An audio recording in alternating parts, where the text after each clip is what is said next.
Thank you. I'd like to call the meeting to order and acknowledge that we are in Treaty One territory, the home and traditional lands of the Anishinaabe, Ojibwe, Inuit, Cree, and Dakota peoples, and in the national homeland of the Red River Métis. Our drinking water comes from Shoal Lake 41st Nation in Treaty Three territory. I'd like to introduce the members of the panel, the secretary to the board, and the assessor to you. On my left is Mr. Doug Marks. On my right is Mr. Larry Robinson. Our assessment department personnel is on Zoom, Kara Kaplevy. Our administrative personnel is Zachary Mohan to my far right. And my name is Gisela Rempel. I will be chairing the meeting today. To the Zoom participants of the hearing, please note you are placed in the waiting room until your property is called upon. When it is your turn, you will be admitted into the meeting.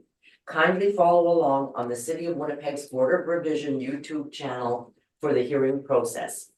Once the host admits you into the hearing, please close or mute your YouTube player. You will then be permitted to speak with respect to your property.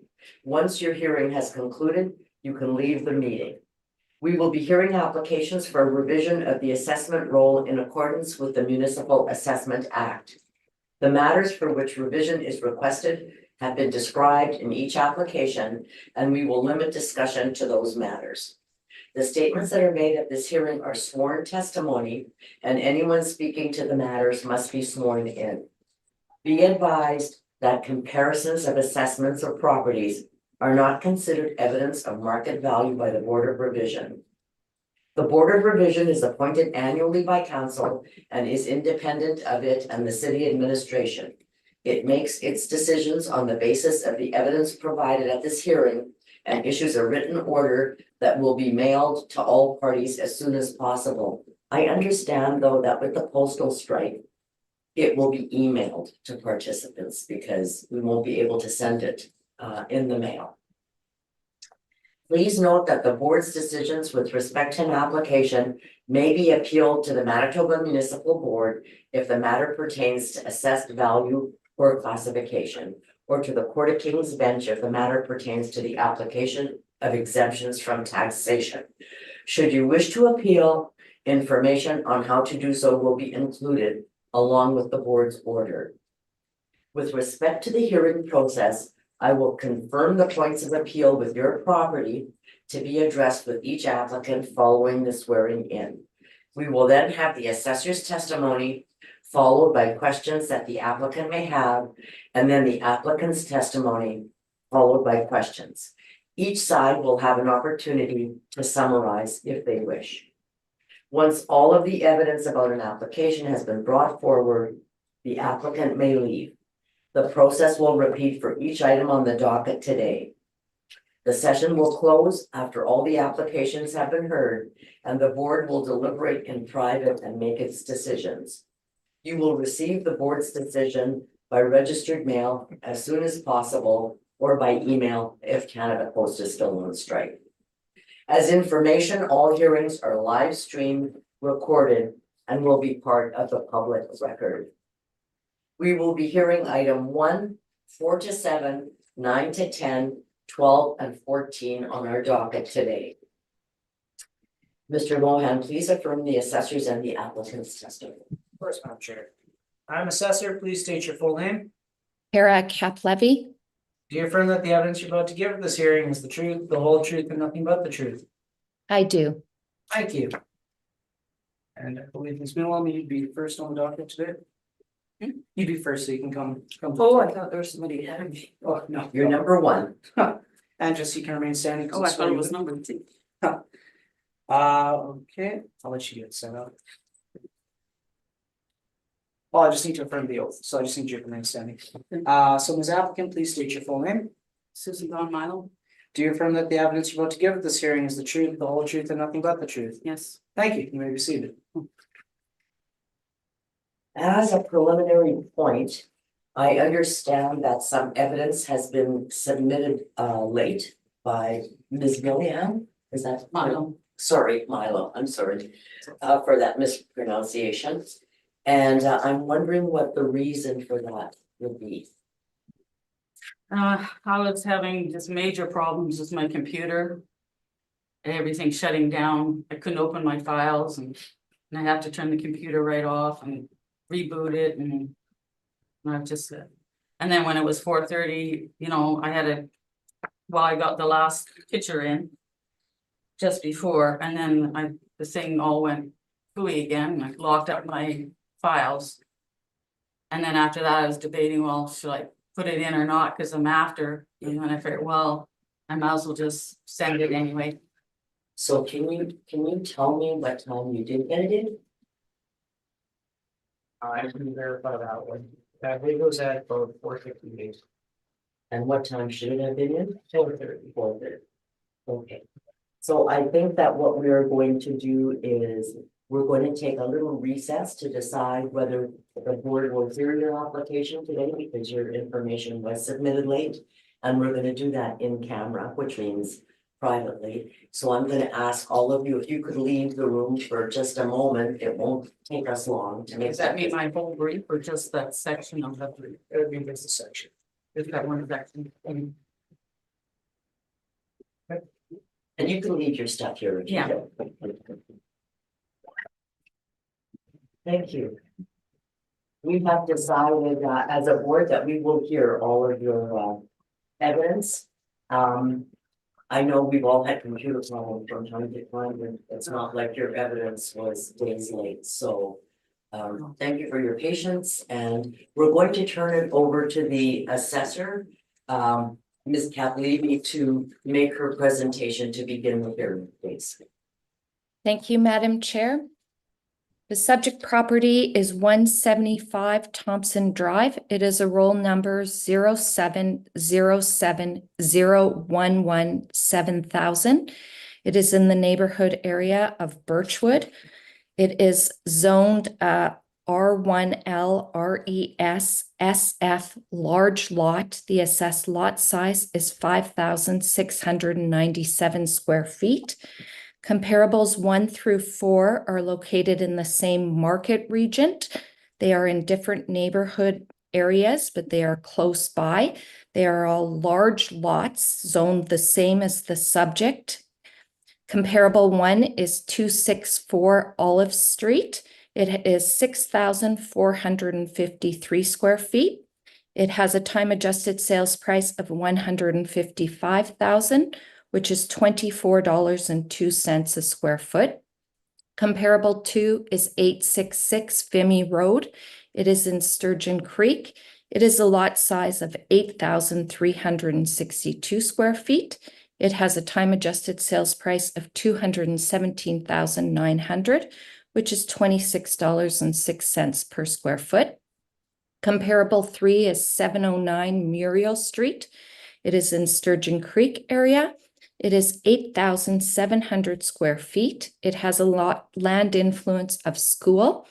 It has a time-adjusted sales price of $223,300, which is $25.67 per square foot. The fourth comparable is 73 Woodland Crescent, which is in the Kirkfield neighborhood. It is a lot size of 6,044 square feet. It has a time-adjusted sales price of $157,600 for $26.08 a square foot. The subject property has a 2025 roll value of $148,000, which is $25.98 per square foot. This property was reviewed for our 2025 assessment roll, and it was lowered to the land value. The map is enclosed on the second page, and you can see where the subject is. The subject is in a more desirable area than the comparables. It's right off of Assiniboine Crescent. I ask that the value of $148,000 be confirmed. Thank you. Thank you very much. Madam applicant, do you have any questions for the assessor? Yeah, just a few of them. I guess first of all, do you have the depth of 866 Vimy? No, I do not. I just have the total land square footage. I show Vimy as being 209 feet in depth. What about Muriel? As I said, I don't have them for any of them. I just have the total square footage. Can I just state then what I have them shown as being? Well, you'll get an opportunity to make a presentation in a minute, and you can certainly state it then. But if you have any other questions for the assessor at this point, as she's Oh. indicated, she doesn't know what the depth of any of Okay, the but properties let's are. just do it while we're on this page. Okay, do any of these properties, are they at a stop sign or at an intersection? You can look at the map and see if they are where they're located. So no or yes, they're not at a stop sign? I'm not sure. I'm not sure. By looking at the map, the comparable 2 looks like it's mid-block. Comparable 3 is closer to the end. Comparable 4 is on the same side of Portage as yours. I'm not sure what that's next to.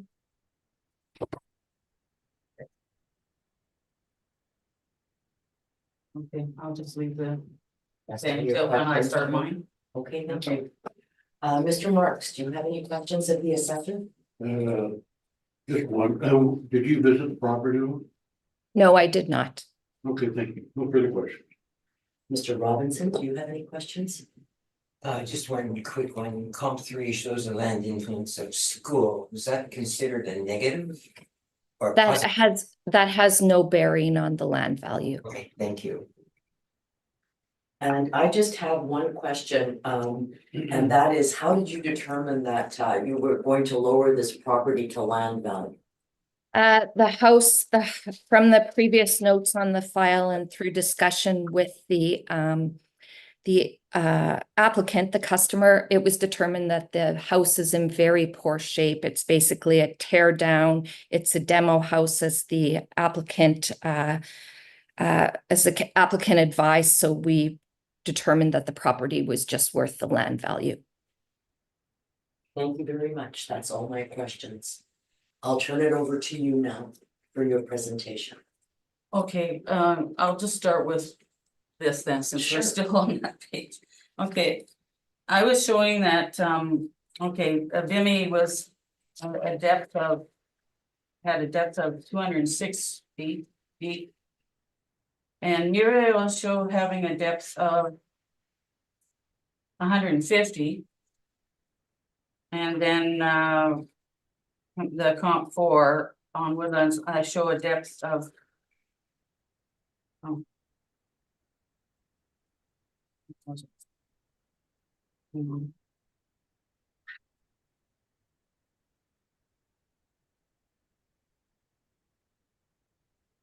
Which would be I think it's 100, I think it's 121.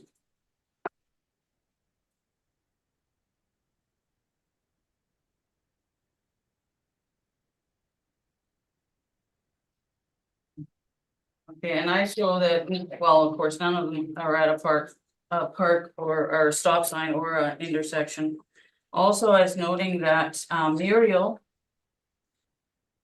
has a little park.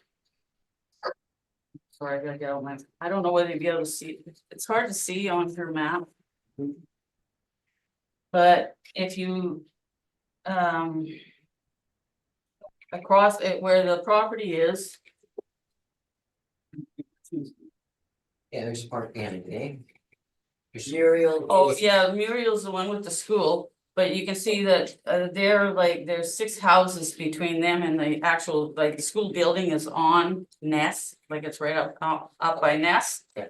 And they got 6 houses between them and the school, and then so they back onto basically this green space of the school, right at the back of the lot of the school, right? And then I show across the street and about two, let's see, so 1. Okay, if you go straight across from where they marked that Muriel, you go 1, 2, 3, the 4th lot down, which is actually a double lot, is a little park. And they call it Muriel Street Park.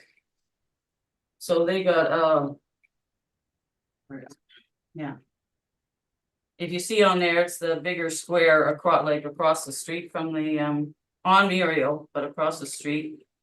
And you're going down on the map, you're going like down this way. So if you go straight across and count 1, 2, 3, 4, it's like, it shows as a double lot. It's a little park in there, which I feel would. Would be a plus Okay, for the neighborhood. Also, Woodlands, that one. Woodlands, that one has a park, also.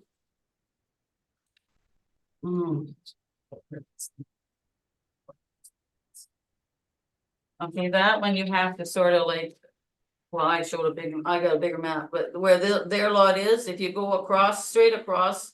And go 1, 2, and then the big square there, that's actually 4 lots. Together, and that's a park as well. So I feel that adds to the value of the lot as well. On those ones.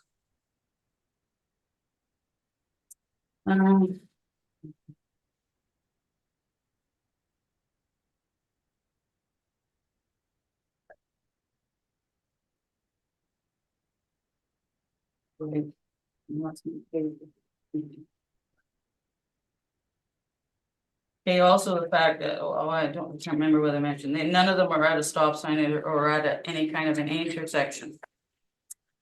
And I didn't submit this, but this is just to show, like on my lots. My house is right here. There's a stop sign right here. And you can see that it's a huge intersection. I call it a roundabout. Because that's everybody in the neighborhood, any construction trucks that come down there, or school, but anything, they turn around. They all come and turn around in that spot. Because it's the biggest intersection, because it's not like a normal, like if you came up to the end of the street and you meet another, like a T intersection. This one's really, really big area, and everybody uses, like I call it a roundabout. And people come there and spun wheelies and, away they go. And also when cars coming down to Cinnabon, the lights at night shine right into my living room windows. Okay, okay, I had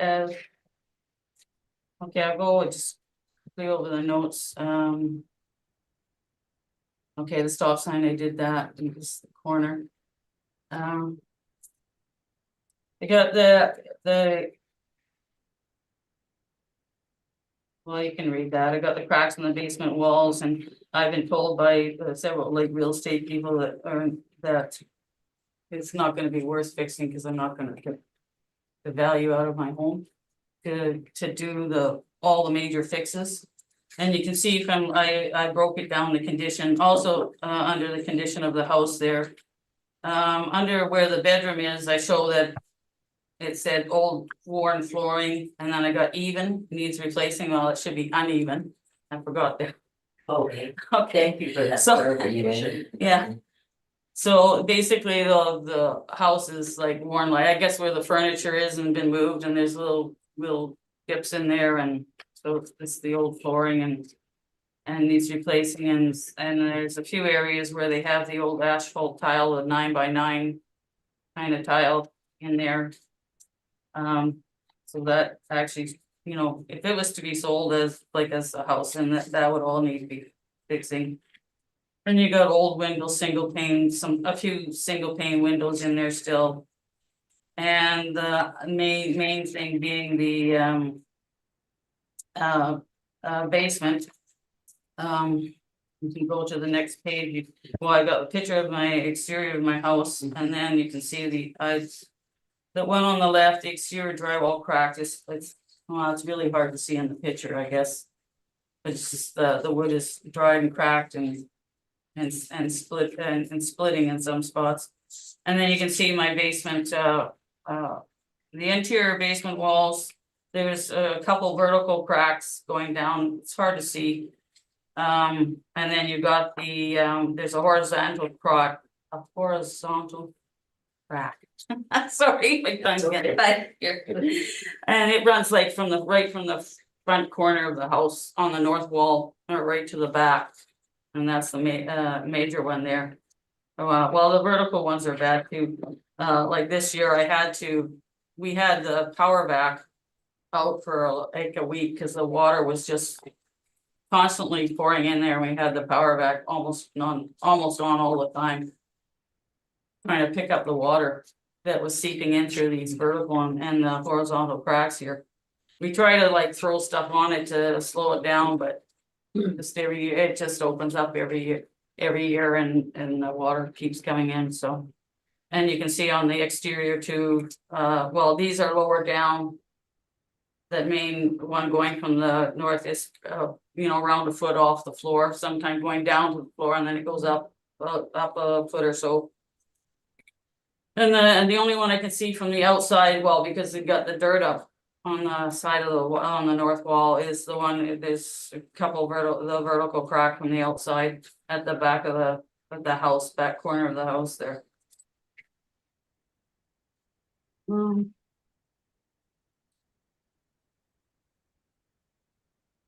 I don't need to go over the whole thing. I noticed that you have some sales, comparable sales that you feel are comparable listed here. Yeah, I'm just gonna go there. Okay, Okay, perfect. yeah. Okay, the first one is, okay,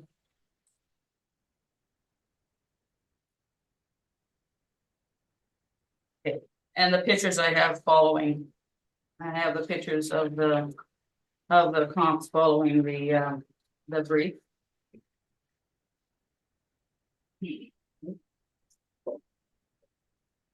Sorry, too much paper. Okay, Albany,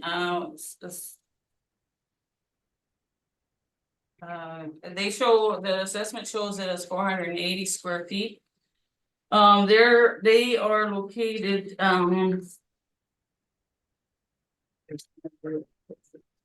oh, they're located, hang on, I forgot to write it down. Need my magnifying glass. Maybe. Yes, I can't. I forgot to mark it. Okay, they're south of Silver on Albany, and they're actually the only house on that, and they're like surrounded by park. A park area. I apologize. I didn't think of putting the picture of the map in there. That's But okay. it's like you can see here, like here's Silver here, and this is sort of basically all park area, and they're in this little area in here. They're the only house on that side of the street, and they're just surrounded by park, and you got what's over here? Gardens. Those community gardens Mhm. they have in there. So that's where that one is, and when I was out there and I took pictures, if you look at the top picture, you can see there's sort of it looks like there's a lean-to on the back there, and when I was looking at from the back, it looks like it goes all the way across the back. And then when I seen the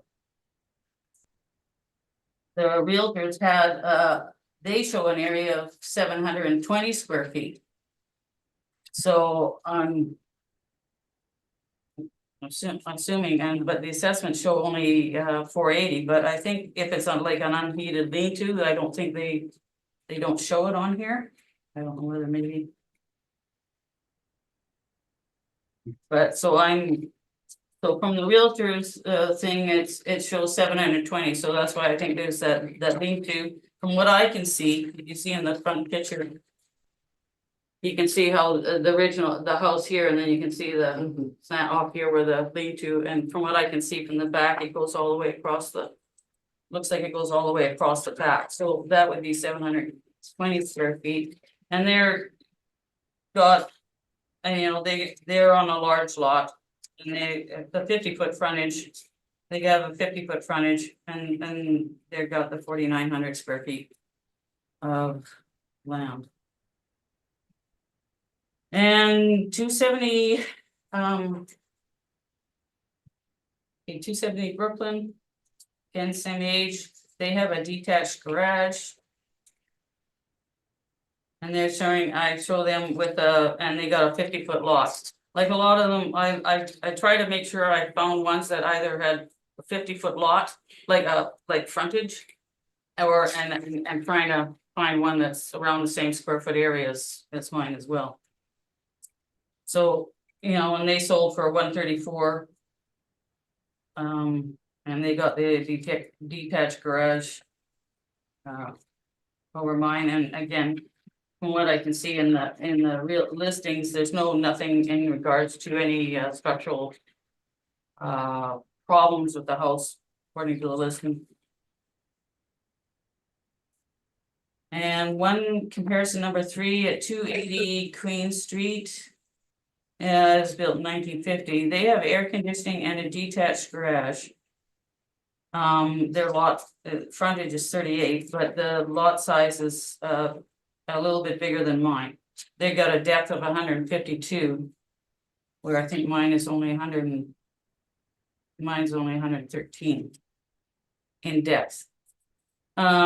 But also I found that, well, if you can see from the picture for 280 Queen, the assessment only had detached garage, but I found the large carport and the storage. And on the listings for that property, it mentions in regards to the garage and the carport, which you can see in the picture.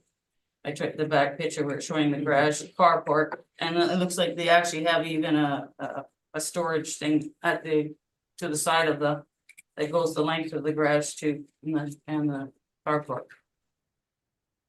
So, and that's all for 161. And the listing also doesn't show anything in regards to any foundation problems or anything like that with the house. Okay, so the only thing, okay, I guess I can just go over this quickly. The only thing I was doing on here is I just took the 24. I know like their assessments, but I'm looking at 24 since 24 is confirmed already, so that's at a 21 market value. So all, Just so you know, Yeah. we cannot compare assessments. yeah, no, I'm not really comparing assessment. I was just trying to get a market difference. So since the 24 was confirmed, and so that's I guess I've confirmed as a valid 21 market value. I took all the properties in my neighborhood like that in my little cove. It's a lot of work. And then I took like their proposed market value for 2025. And I took the differences. And you can see just like on my street alone, on Thompson here on the first section. Most everybody got a decrease. Except for 3, and which I think on some of these, they did some work to it. To them here. And mine's the only one that went up 11.28%. And if you look at, just take a quick, the ones that are highlighted are the ones that are a plus. But most of them aren't a very high plus. A lot of them are getting, most of my neighborhood have decreases, and a lot of them, I think that had the pluses have done some work, or they're in good, they're all in good condition. So, and mine's the only one that went up 11.28%, and like I haven't really done anything other than like some, keeping the landscaping good and so that's just sort of what all I wanted like to point out with this is the difference between the 21 market value and what they're showing as a 23 market value. And that it seems that like that 28% is kind of unjustified when I haven't done, and I know there's other people in the neighborhood that have done work and theirs haven't even gone up, they haven't gone up 11% or anything from doing work or and their houses being, and not having structural problems or anything. Okay, thank you. Thank you. I should just point out before I hand it over to the assessor for questions, that the reason we don't compare assessments is that they may not be right. Yes. Even though, you know, it was 2021 for 2024 or whatever, they may not be right, because not everyone appeals, not everyone is heard. There aren't sales necessarily compared for every single property except in the model that the city uses. Yeah. So that's one of the reasons why there could be errors in there, Yeah. but you certainly have made your point, and that's a very thorough presentation. Thank you, and now I'm gonna turn it over to the assessor if you have any questions. Thank you, Madam Chair. I do have a couple questions. Now, I did submit rebuttals, so I don't know if we refer to that now and if I should question later or how that works. I'll give that to you, to the panel right now, based on procedure. And I'll take a quick recess just to print off a copy for the applicant, if that's all right. That's a good idea. Okay, and let me just upload the rebuttal for you right now. Thank you very much. Okay, Madam Assessor, we'll hand it over to you. We have your rebuttal evidence in front of us now, if you'd like to take us through that. Okay, thank you, Madam Chair. Yeah, I am just going to speak on the comparable sales that the applicant used. I do just want to apologize. I'm going to speak briefly here on 479 Albany, because the applicant did talk about that in the property. I do want to apologize because it does show in the City of Winnipeg sales records book, and that's likely where she got the sales from. However, upon further examination, that property should not have been in the sales book. It is not a clean sale. If you look at the rebuttal that was submitted, it does show a picture, as the applicant was saying, where the property is located. It's close to the airport. It is the only property with an older building on. And the second page there shows the sale, the expired sale. And it says that the property does, it's the only value is in the land. So it's a vacant land with an old building on it. And it does not show that it's an able property to build a residential building on it. It is zoned parks and recreation. So residential is not allowed. I don't know what the purchase of this was. It was speculative, and there's something fishy about this property. It's not a clean sale. It really is kind of an anomaly and can't be used as a comparable property. So I just want to ask the applicant if she was aware of the restrictions on this property. Okay, I must have missed something. What restrictions? That it can't be compared to an RESSD. It can't be a buildable on it. It's a vacant property with parks and recreation zoned. May I just ask the assessor, did you indicate that this was on the City of Winnipeg listing as a sale? Yes, it was. So if That's right. people were, if applicants were looking at that listing, it would have been listed? Exactly. Yeah, we provide all the sales because of transparency, and some people may not have access to MLS listings, but upon further review, that was not a clean sale. Would that have been indicated on the listing?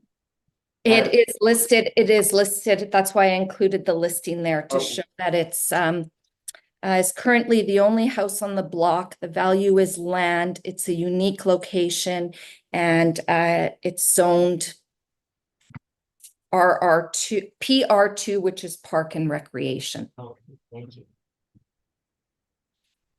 Okay, and I did just have one other question. Are you aware of your comparable 280 Queen Street and the land influences that are associated with that property?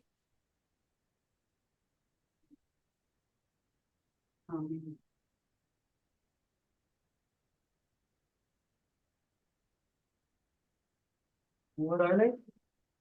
They are commercial adjacent and light traffic, which would have a negative influence on the value.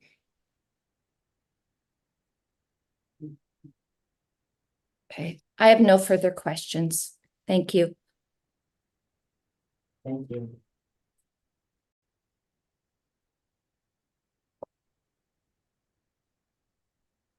Madam applicant, do you wish to provide a summary of your presentation? Yeah, I just have a thing in regards to.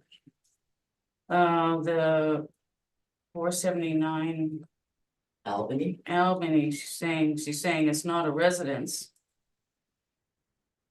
But there's somebody there,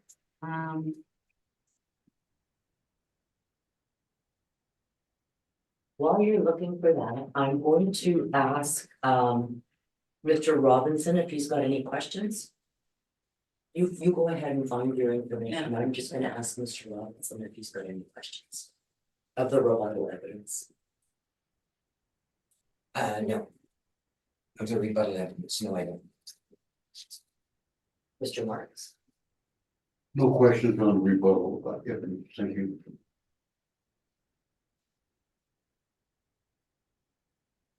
okay, I was just like, I was out there at the house and like somebody's living there, there was lights on, there's a vehicle in the property. And plus on trying to, looking for, well, they had it listed here. So it's for sale, the house is still there. And, there was another listing, but I can't submit it because it was a 24.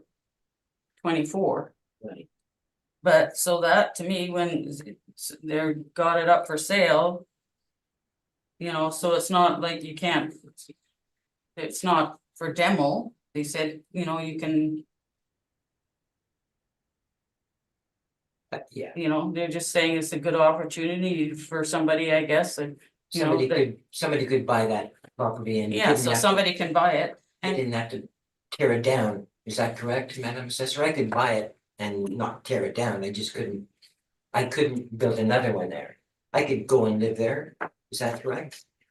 Or is that rented out? The value is in the land only, and the land is zoned differently. Agreed. Okay, yeah, but it was up for sale. To sell the Yeah. house. With the That's house on it, selling and yes, to sell the house. yes, So, with this sale and also with the newer sale of this year, they're saying that it's for sale, and you say you've got good opportunities, I guess, with the park there and everything. That you can probably set up a business there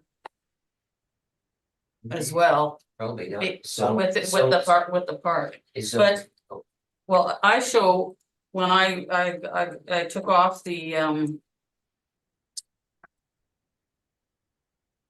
information off the assessment department, and they show here property use code is an RESSE. Detached single dwelling. And that's right off the assessment thing, which I just took off in the last week. And the house is all listed, again, it shows it at 480, but according to the listing, it says that it's 720.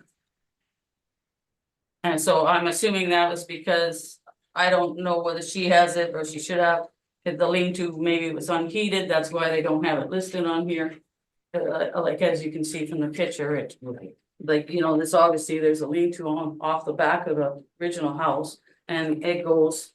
I don't know whether you can tell, it's hard to see like the rear picture, but it looks like it goes all the way across the back. You know, so there, the listing saying it's 720, but the. You know, and like I say, they're listing it for sale with the house. They're not saying I don't see anything saying that you have to demolish it. Saying that you can't live in it. Right, okay, so thank you very much. Would you like to summarize, Madam Assessor? Yes, thank you. Thank you, Madam Chair. I just want to say that this property is being valued at land value. It's in a more desirable area than the comparables that the applicant presented. It is off of Assiniboine Crescent. The land is certainly worth the 148,000, and my comparables support the value of 148,000, and I ask that the value be confirmed. Thank you. Thank you. I think that, oh, I'm sorry, I'd like to ask her one question. okay, Yes, Jane? okay. What do you think the assessed value should be in your mind? What do you think it should be? I don't see that number anywhere. Oh, I apologize, I should have, I may have missed it, but what, no, I didn't, no, I don't think I did put that in there. you can tell me what you Yeah. think it should be. Well, I was looking at like the 479 was fairly comparable in regards to lot size. And the age and the square, well, I'm basing on the square foot area of the listing, what the listing said was 780. So what's This that one. number? And there at that sale was for 88. And I don't know whether she's saying, I wasn't really clear whether she's saying it wasn't a sale. But even if you go by her listing, it was listing at 99. So I'm looking at maybe somewhere between there and the 134. Thank you very much. I think that we have heard all the information for item number 1 on our docket today. Thank you for that, and we will move on to number 4, which is number 109 Mapleton Drive.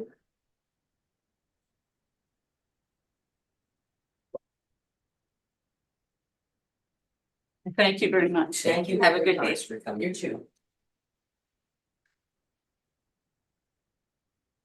Mr. Logan, will you please swear in the next applicant? Yes, Madam Chair. Yes, please. Ms. Applicant, please state your full name. Lyubov Gavrilova, Crozier. Thank you. Do you affirm that the evidence you're about to give at this hearing is the truth, the whole truth, and nothing but the truth? I do. Thank you. You may be seated.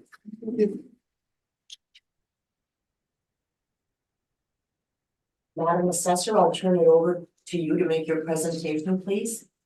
Okay, thank you, Madam Chair.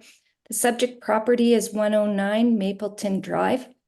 It is 0500-421-6500. It is a one-story single dwelling built in 1976. It is 912 square feet of living area.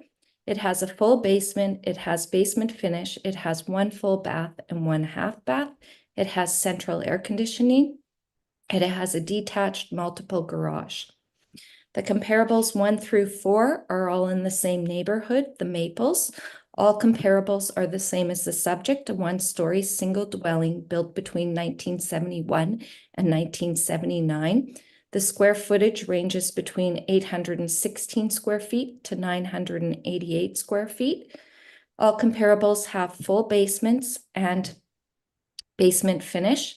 Comparable 2 at 77 Mapleton Drive has 2 bathroom total. The other comparables have comparable 1 at 177 Maple Glen has 1 full bath, 1 half bath with the shower. Comparable 3 at 279 Maple Glen has 1 full bath and 1 half bath. Comparable 4 at 219 Cartwright is 1 full bath, 1 half bath, and 1 shower. All the comparables have central air conditioning. Comparables 1 and comparable 4 have a detached single garage. Comparable 2 has a detached multiple garage is what it shows on the record. However, when I did review the MLS listing, it is also a single detached garage, not a multiple. The lot sizes of the comparables range from 4,722 square feet with a land influence of hydro transformer to 6,050 square feet with the land influence of bus route, light traffic, and school. Comparable 2 has an additional park and bus stop land influence. The sales prices of the comparables range from $334,500 to $394,000. The time adjusted sales price of the comparables are $337,000 to $366,500. The time adjusted sales price per square foot is $348.81 to $446.20. I think I forgot to mention that the subject property is 5,396 square feet with a land influence of bus route and light traffic. The assessment of the subject is 355,000, which is supported by the comparables. It has a total assessment per square foot of $389.25. There is a map included as well as the exterior picture. I did have contact with the owner and we did ask for an inspection. They refused an inspection. We did ask for photos. No photos were sent in to us, but I can see by the applicant's brief, they did submit photos in their presentation, and you will see that our value is supported. Thank you. Thank you. Applicant, do you have questions of the assessor? Thank you. I do. My first question, that property at 219 Cartwright Road, why was that particular property selected for the comparative? We have a database that you can use multiple properties, so I just picked I one understand that, property. but why that particular one? Because there's, as you said, there's multiple properties, but why? Exactly. It is very similar to the subject property. It is in the same neighborhood. That's important. It is of the same age. Square footage is a little smaller. The lot size is a little smaller. I have a follow-up question. Like you said, it's in the same neighborhood, which is true, it's in the Maples. But if you compare the distance between the subject property and all the other properties, they're within the kilometer. That Cartwright property is 2 kilometers. So if you look at the map that you provided, it's like all of it is here and this one is out there. So why That's correct. that one? As I just- said, it's just something, there's hundreds of properties that we can choose from, if not thousands. So I use that one because it's of the same age and same square footage. It's in the same neighborhood. A second question, you said the influences, it says hydro transformer box. Is that considered to be positive or negative influence? That really has no influence. It's just something that's noted on the property. Another question that I have, like I understand those comparatives are listed here, like, you know, with the square price per square foot estimated. Based on that, how do you go from this to what is estimated for the subject property?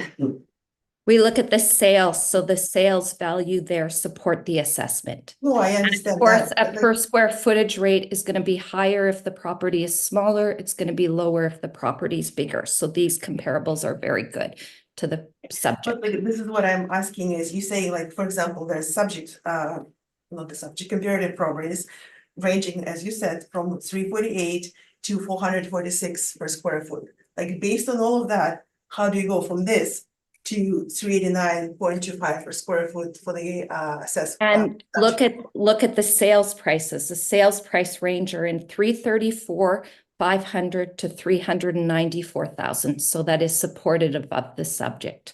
The square footage base is Well, that's based my on the square question. footage. I apologize, like, I'm just trying to see the math, for example, like, I've seen like, say, on the assessment of. For example, a camper, which is not a house, I understand, but they would say, okay, here's the base price, and they would compare the subject and the comparative. They say the comparative has, for example, hypothetically, outside kitchen, so that's plus whatever and then they don't have the air conditioning, so less this. So then you can kind of follow this, okay, here's my price. But what I'm struggling to understand, how do you look at those comparatives to say, okay, one is 348, the other one is 370, 358. 446 per square foot, and then how from all of that you get to 389. This is what I don't understand. Is there math behind it? Well, or it's kind based of- on comparable sales, and these comparable sales that are close to the subject support. So there's no All I math. can say. So there is like number that you just kind of pick, oh, what looks close enough. No, it's based on sales, and these sales here of the Mhm. comparable properties that are very similar to the subject, whether it's the number of bathrooms, the square footage, the lot size, the age, the amenities in the house, support the subject's value. Thank you. I still didn't get the answer to my question, but I understand there's no further need, okay? And that is it. Thank you. That's it for your questions? Yes, thank you. Thank you. Mr. Marks, do you have any questions at all? Yes, The garage, is that a fairly new garage? You know what? I don't have that information in front of me. The applicant could answer that. Okay, no further questions. Mr. Robinson, do you have any questions? I do not. I'm just wondering, Madam Assessor, if part of the clarification in terms of the assessment roll amount for the subject property and the total assessment per square foot could also be based on the city of Winnipeg's model that is used for the assessment of homes. The model is used, yes, for the assessments, but we do look at comparable sales. Of course, sales that occurred from April 1st, 2021 to April 1st, 2023 to come up with the assessment. That's correct. And I did just find out the garage was built in 2005. Right. Yes, please, Mr. Martins. Okay. Since the garage built after the subject property was built, is there an added value to the property with this multiple garage? A garage will influence the assessment of a property, yes. Yeah. A large garage is more value than a single garage. Having a garage is more valuable than having no garage. How much additional value could be placed on multiple over a single? I don't have that exact number in front of me. Okay, thank you very much. No further questions. Just a supplementary, did you say the garage, I want to make sure I heard this correctly, was built in 2005? That's correct. Okay, thank you. All right, I will turn it over to the applicant to make your presentation. Thank you, Madam Chair. Could I talk about the garage first before I go into the It's your turn to make your presentation. like, I understand you were inquiring about the value garage related to the property and when it was built. This property was assessed by a professional assessor, I believe in 2008. It was at the time it was assessed 177,000. So all the future assessments were built on that assessment because it was assessed at the time my husband and I was getting divorced, so I was buying him out. That was assessed by an assessor. So the garage was built before that assessment was done. So that garage value was already included in that base assessment, and like it was 2008, 9, or 10. I can't remember exactly the date, but after 2005. So she just a note. But thank you very much. In terms of a presentation, I also selected properties that is with comparable size, comparable year built, comparable, well, the same neighborhood, number of bedrooms, number of bathrooms, in terms of basement, lot size, and the garage. As you see, I submitted that table with my documents. So you could see there's multiple properties. For example, one at 77 Mapleton Drive that was built in 1972, slightly bigger, but 988 square feet. I believe that property was one of the comparatives that the assessor used as well. So there's another property at 93 Mapleton Drive, built in 1972, slightly bigger at 1,076 square feet. And the damage at the price per square foot is 348,000. There's another property, 109 Mapleton Drive, which is our neighboring property, was built 1976, slightly less in terms of the area. It's 826,000. And the time adjusted price per square foot is $383,000. Sorry. There's property at 247 Maple Glen that was sold twice in 1 year. And it's again slightly bigger, sitting at 1,040 square feet, and it was built in 1971. And it was sold twice, as I said, first based on the first sale, the time adjusted price per square foot is 375.58. The second time it was 368.65. There's two properties on Margate Road. They are corner properties which in my opinion, adds value to them because they have less neighbors. They were built in 1976, the same as the house in question. They have about the same amount bedrooms. One property has both properties, one property has 2 bathrooms, the other one has 2.5 bathrooms. They have finished basement. And their one property has a bigger lot size, both of them have a garage. So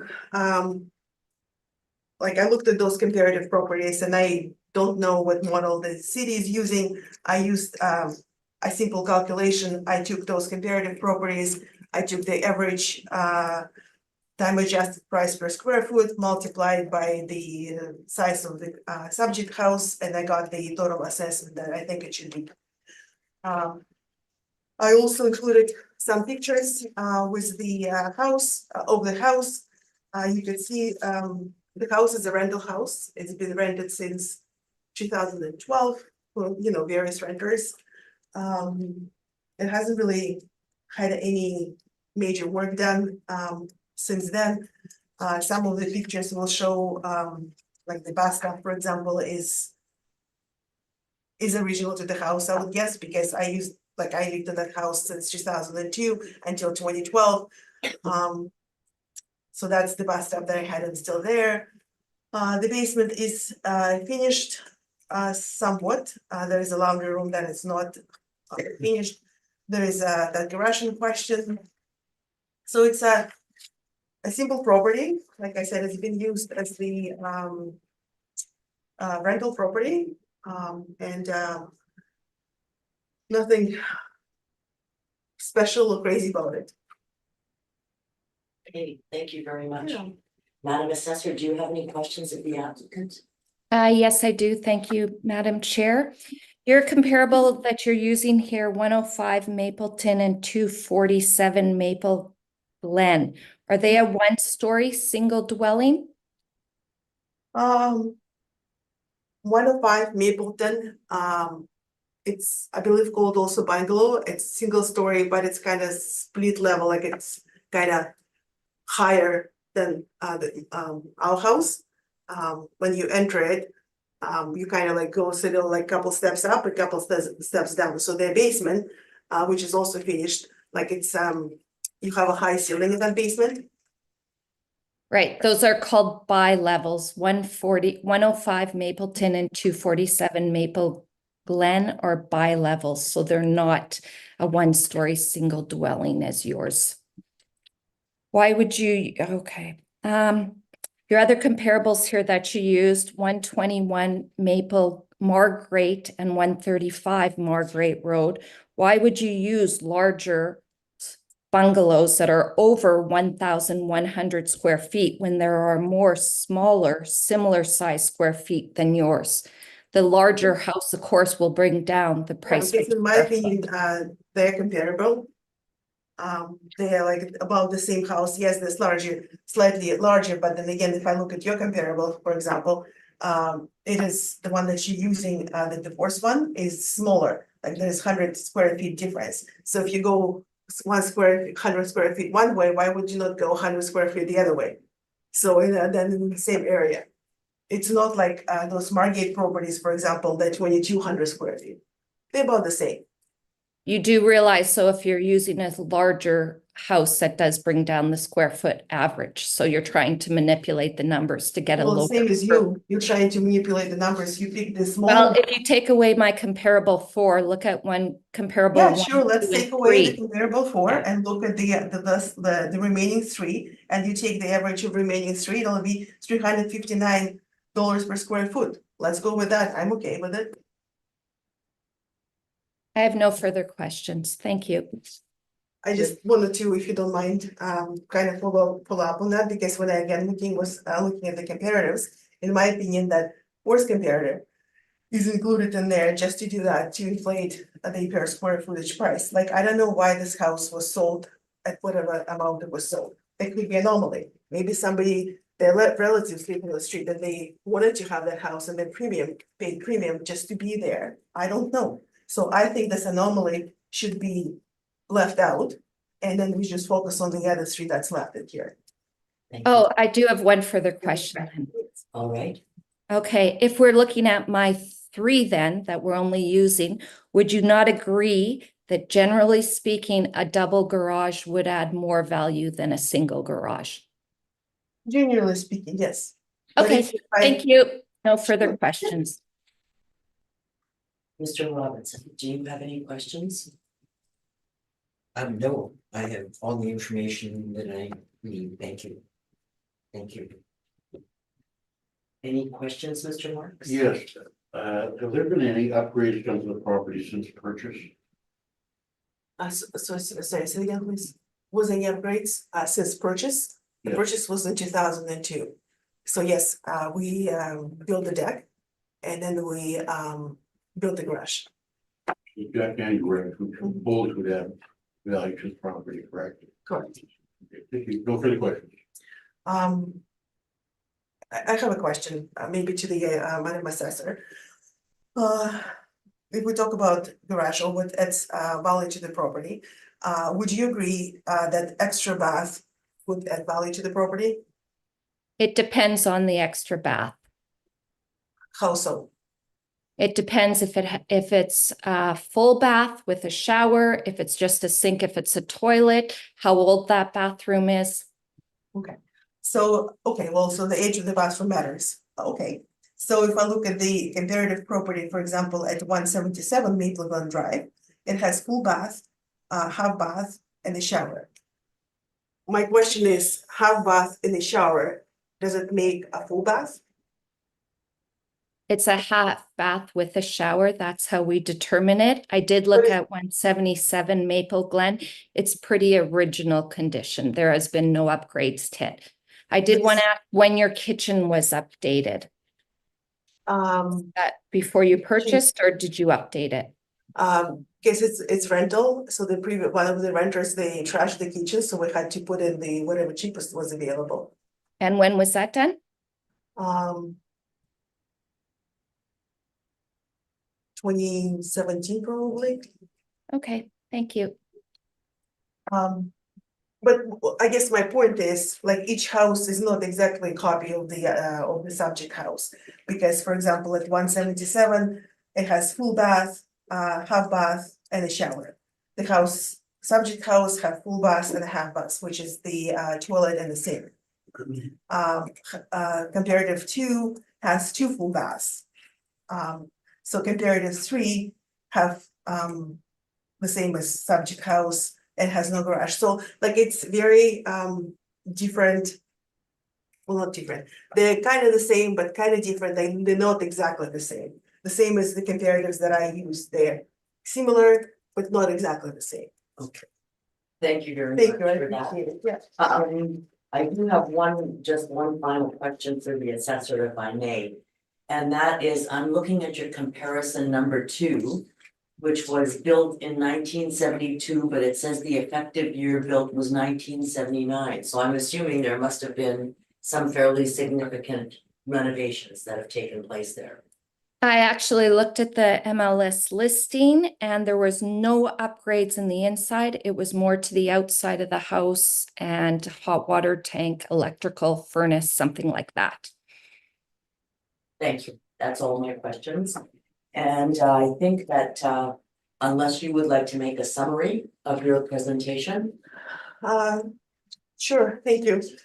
Basically, the summary of my presentation is, I stated in the document that I provided. I believe the assessed market value proposed by the city is too high and should be adjusted down to 331,000. Okay, thank you. And if you would like to make a summary, Madam Assessor.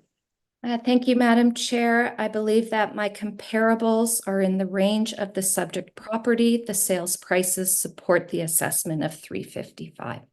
Thank you. Thank you. Having heard item 4, we will move on to item 5. Sorry, could I ask you, I apologize, the question. One of my other properties also listed there. I know, I saw that, and I'm afraid I cannot change the agenda just because there's other people that are waiting to make their presentations as well. But we'll see how quickly we can get through this. Do you have to go deal with your parking or anything like? No. Oh, Thank you. thank you very much then. So we'll move to number 5, which is 173 Martin Avenue West. Unfortunately, no communication from the applicant there, Madam Chair. Okay, so we'll move that item to the end of the agenda then. Item 6, 445 William Newton Avenue. I have an applicant in the waiting room, I'll admit it right now.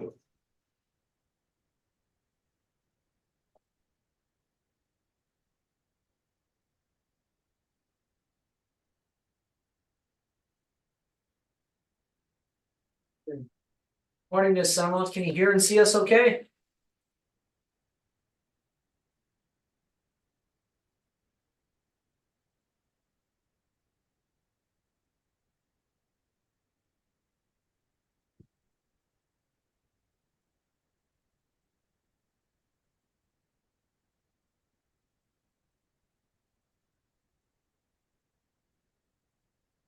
Ms. Summerall, are you present?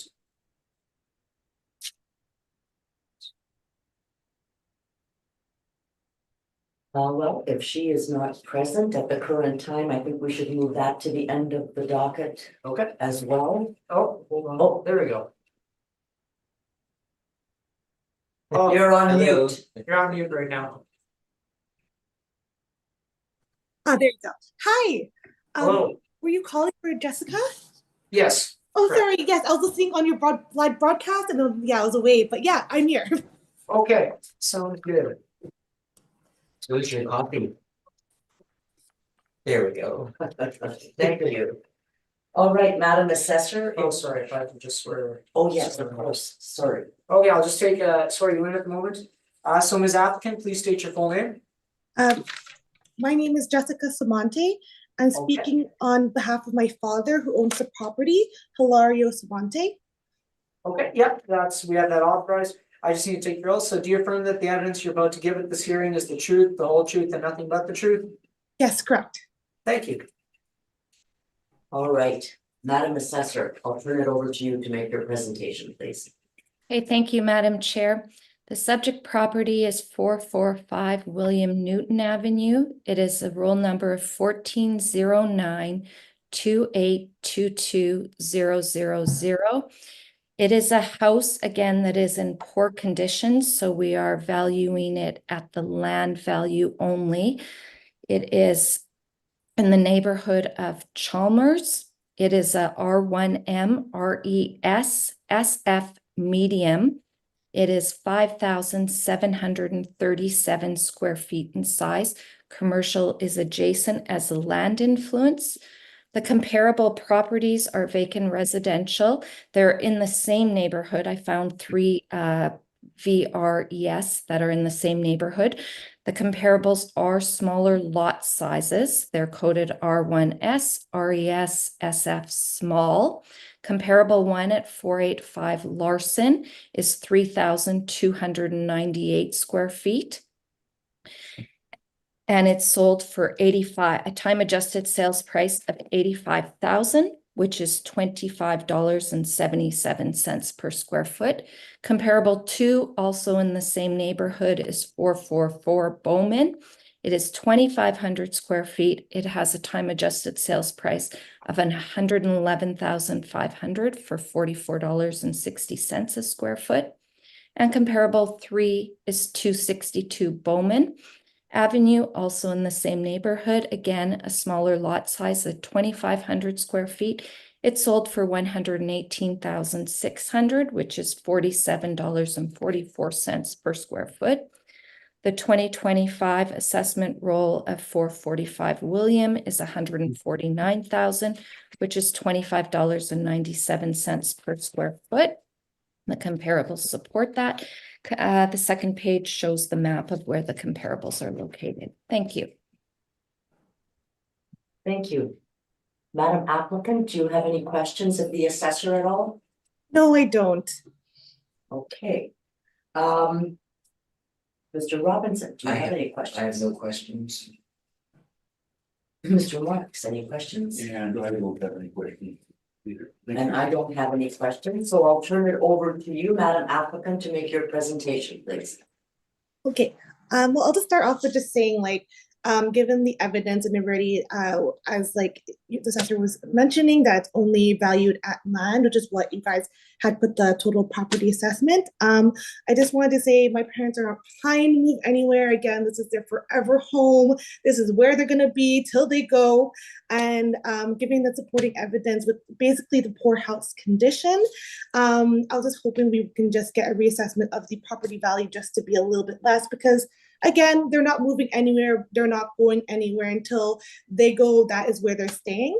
So basically, with the pictures I provided are basically just the state of the home. And again, as mentioned before, it is basically in poor condition in the sense for the whole foundational stuff of the house, where there's like an unfinished basement. There are now cracks into the walls of the home, as well as like more just like how the flooring's undone and just the overall kind of unfinished and foundational issues of the house.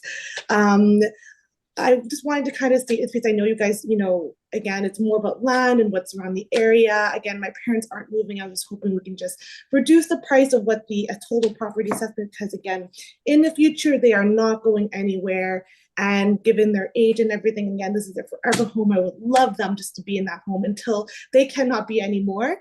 I was just hoping to get it reassessed to either being at the same value as it was before you guys did the new assessment, or even just a couple $1,000s less, just for them to be able to pay those property taxes. Thank you. You had submitted a number of photos with your presentation. Yes. Would you like to take us through those photos? And Yes. Yeah, I'll pull them up on my phone here. So basically, a lot of the photos there, I just really wanted to, I guess, going through them. The first page, you kind of put it all together again because I submitted them in different, basically different forms. So you'll see in some of the first pages, you'll see more basically photos of the unfinished basement. They don't have basically a finished ceiling in there. The laundry room is not done. Floorings half done in the basement. So really, I guess, again, I know given the state that it's more of the land value, but I was submitting stuff for more of our home and whatnot. The basement really isn't like a finished basement in overall. As well as looking at the cracks in the hallways. There are now cracks in the hallways of the house itself. So that's some of the photos there as well. Showing also too some of the photos further down, just like the washroom being more unfinished, where you can see piping through the whole room itself. As well as like kind of some areas where in the last picture, we do have like an attic, which is again, not in use in general because of the poor state. So that's basically honestly just the poor condition of our home. Thank you. Madam Assessor, do you have any questions of the applicant? Yes, just one. Thank you, Madam Chair. Thank you for submitting in the photos. I mean, it does show that there is no worth in the house, that it is just the land value. And you do realize that the reassessment is done every 2 years. Do you have any sales to support a lower value? No, I don't. I was more thinking about, again, the condition of the house. And again, I understand it's more about, again, what's going on in our city, Winnipeg, taxes, properties, whatnot. But again, at the end of the day, my parents are not going to go anywhere. It's literally, they're going to be here next 2 years, 4 years. They're still going to be there, hopefully. So. I have no other questions. Thank you. Thank you. Mr. Robinson, do you have any questions? Just one, what do you think the assessment should be if you could pick a number within 0? Yeah, so I know it's 149,000. I know last time it was 125. I was hoping to be at least like 130. Whatever we can even just lessen even as much as we could. Whatever is possible, it would be really, really wonderful. Thanks, thank you. Mr. Marks, do you have any questions? No questions, one of them, asked and answered, thank you. Thank you. And I have no questions, so I thank you very much for your presentations. And having dealt with number 6 on the agenda, we will move to number 9, 601 Castle Avenue. Oh, wait, no, we will move to number 7. Pardon me, 711 Canberra Avenue. So, Pandora, unfortunately, we do not have an applicant at this time. Madam Chair. Okay, we'll move number 7 to the end of the agenda then and see if an applicant does appear. So then we will move to number 9, which is 601 Castle Avenue. Okay, and again, no applicants. No applicant. We'll move to number 10, 323 Victoria Avenue East. Similarly, no applicants. Similarly, no applicants. So then we will now move to number 12. So you're back on. Actually, Madam Chair, would you mind if we take like a quick recess? No, I would love that as well. okay, let's take a 5-minute recess, please. Thank you. We're moving on to number 12 then, which is 225 Kildare Avenue West. And I will just remind the applicant you are still sworn in from your previous presentation. I'll hand it over to you, Madam Assessor, to make your presentation, please. Okay, thank you, Madam Chair. The subject property is 225 Kildare Avenue West, 0900-438-0500. It is in the neighborhood of Radisson. It is a 1-story single dwelling built in 1936. It is part basement, no basement finish, 1 full bath. It has central air and a detached single garage. The assessed lot size is 2,999 square feet. The land influences are bus route and medium traffic. Comparable 1 is 708 Bond Street. Comparable 2 is 213 Kildare Avenue West. Comparable 3 is 451 Kildare Avenue West. And comparable 4 is 509 Pandora Avenue East. Comparables 2 and 3 are in the same neighborhood. Comparables 1 and 4 are in similar neighborhoods. All comparables are 1-story single dwellings built between 1939 to 1955. Comparable 2 has an effective year built of 10 years. Comparable 1 has 1 full bath and it's got a small basement finish at 104 square feet. Comparable 2, oh, I forgot the baths. All comparables have 1 bathroom, sorry. And then comparable 2 has some basement finish at 104 square feet. Comparable 3 is built on a slab, no basement finish. And comparable 2 and 4 are part basement and no basement finish. Comparables 1, 2, and 4 have central air conditioning. All comparables have a detached single garage, same as the subject. The lot sizes of the comparables range from 2,970 square feet to 4,800 square feet. The land influences of comparable 1 is light traffic. Comparable 2 and 3 have the same as the subject, bus route, and medium traffic. Comparable 4 has bus route, medium traffic, and it also has commercial adjacent. The sales prices range from $178,000 to $225,000. The time adjusted sales price is $197,000 to $227,000.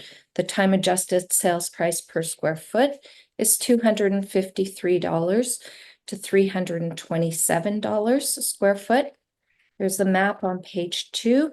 This property was reviewed during the 2025 WRAP program and the value was lowered to the $200,000 assessment rule. Thank you. Thank you very much. Madam applicant, do you have any questions for the assessor? Maybe general question for my understanding. How would the lot size influence the property value? I can't speak on the specific numbers of the lot size. Generally, a bigger lot would go for more, but the land influences come into play as well. So if it's a bigger lot size with negative land influences, then that brings down the lot size. Thank you. You want your only question? Yeah. Okay. Mr. Marks, do you have any? No question for me, thank you. Mr. Robinson, any questions? No questions. I am just wondering, about your comp 2 I see it was built in 1950 and the effective year built is 1960. So I'm assuming that there were some upgrades done there. What I have is that there was new flooring put in, and the kitchen is the exact same cupboard type as the subject. Okay, then I'm also looking at your comparables under the sales information. And I see that for comparable one, it was sold at $225, but the time adjusted sale price is $219,800. And I noticed that for the other properties, the time adjusted sale price has gone up for each of those properties, and I'm wondering what the rationale is for that. Yeah. Well, the sales data for this go around from 2021 to 2023 saw a higher price where the prices went up, and then in 2022, depending on the month, the prices came down. So we did a time adjustment to April 1st, 2023. So that sale took place in the later part of November 2022. So it was time adjusted downward to the reference date of April 1st, 2023. And the other two were in 2021, which was an upward adjustment to 2023. Thank you. And I'm just wondering, you indicated that this particular subject property was part of the RAP program and the assessment was lowered as a result of that. Can you tell me why? We offer the RAP program, the residential review program, where applicants, homeowners can call in. It's to try and defer an appeal and state their case or the issues with the house or whatever. And the applicant here did call in.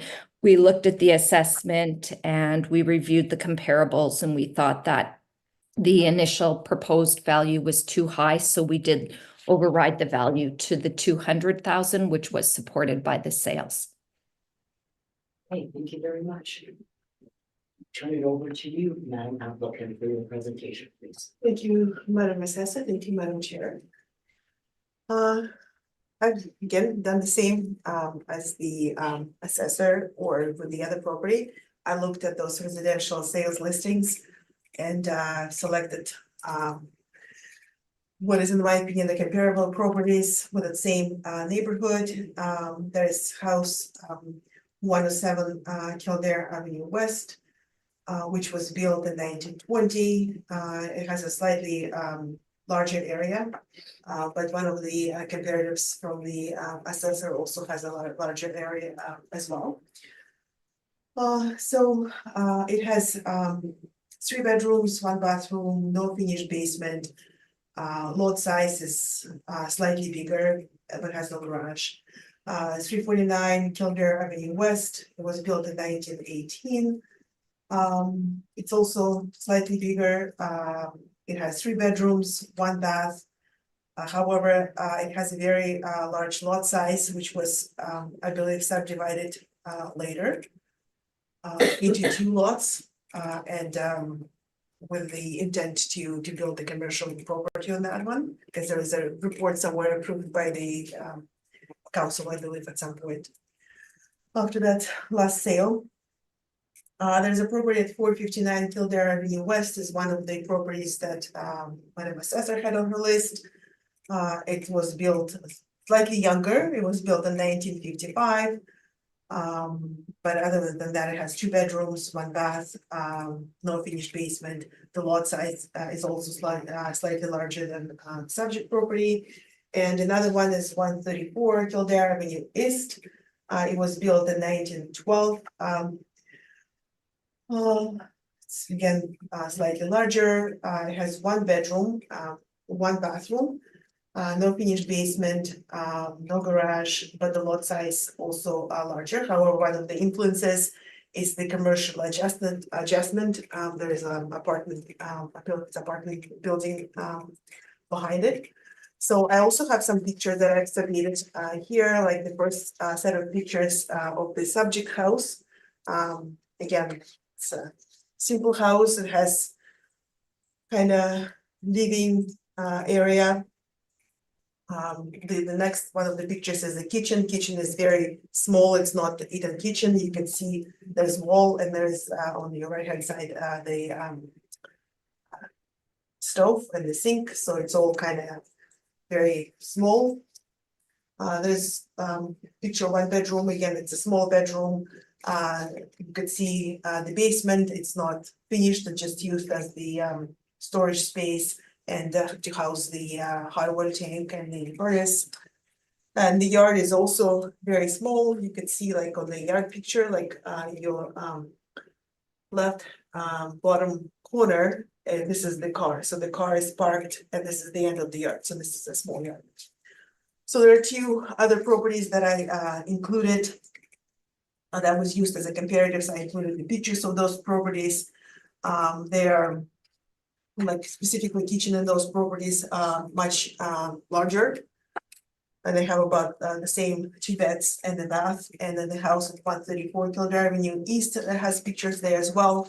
It's much there's a lot more space in there, and the kitchen is a lot larger. And then the backyard is large, you can see as well, it has a deck. So, and you can see the apartment building in the background. One of the properties that the assessor has used, I also included the pictures of that. Well, I have pictures with me on that property. I obviously included it in my submission because I didn't know it would be used. But that particular property, I believe, like it's comparable in terms of a square feet foot, but I think it has a den. I guess you could see it in the pictures in there. So that's probably not included in the overall square feet, but it adds to a living area. But again, you could see the kitchen is much larger. You could probably even use it as a hidden kitchen. And the living area, like the living room area is also larger because it has a den that goes there. Like, I don't know if you want to look at those pictures that I have here or. So, based on that, I think, and the yard is also larger as well, you can tell it from the pictures.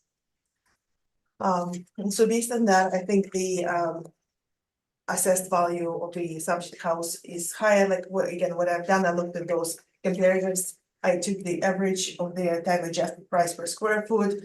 I arrived at a number, and I took that number and multiplied by the area of the subject house. So with that, the proposed value by the city was 200,000 of the house, and I think it should be adjusted down to 171,000. Thank you. Thank you for your presentation. Madam Assessor, do you have any questions of the applicant? Yes, thank you. Ms. Applicant, do you know that bungalows, generally speaking, are more desirable than 1.5 and 1 3/4 stories? There are plenty of 1-story sales in this neighborhood. Why did you use the sales of 107 Kildare and 134 Kildare, which are non-bungalows?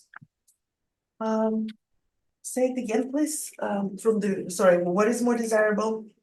Bungalows, and 107 and 134 Kildare are not bungalows. They are a 1.5 story and a 1 3/4 story, which are less desirable than a bungalow. I have a question as well. Who determines what is less desirable? Because I would prefer maybe 1.5 story as opposed to bungalow.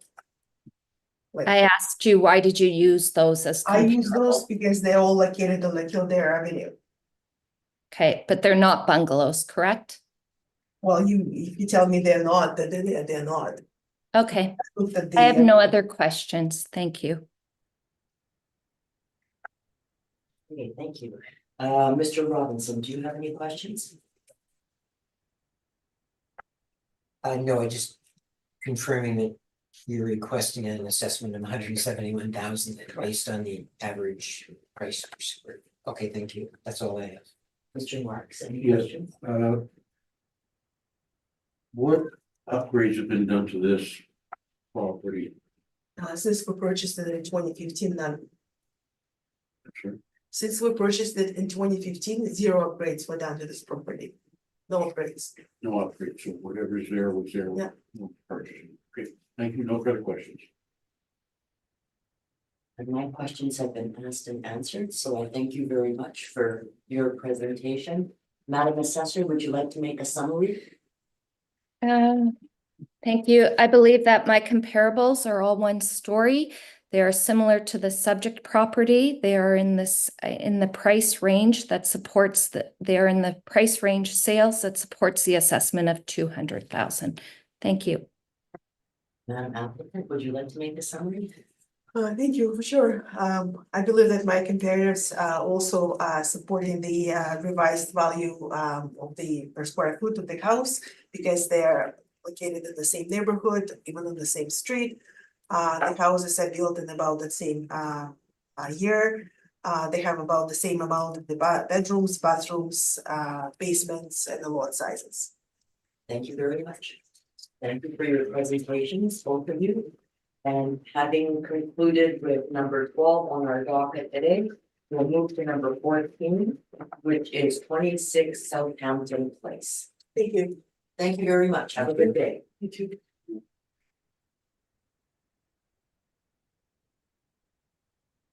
Well, this is not Carol. Correct. This is authorized leave involved. Yeah, that's correct. Thank you. Okay, I'll just affirm you. So, Mr. Applicant, please state your full name. Adrian Bulgarian. Thank you. Do you affirm that the evidence you're about to give at this hearing is the truth, the whole truth, and nothing but the truth? Yes. Thank you. May be seated.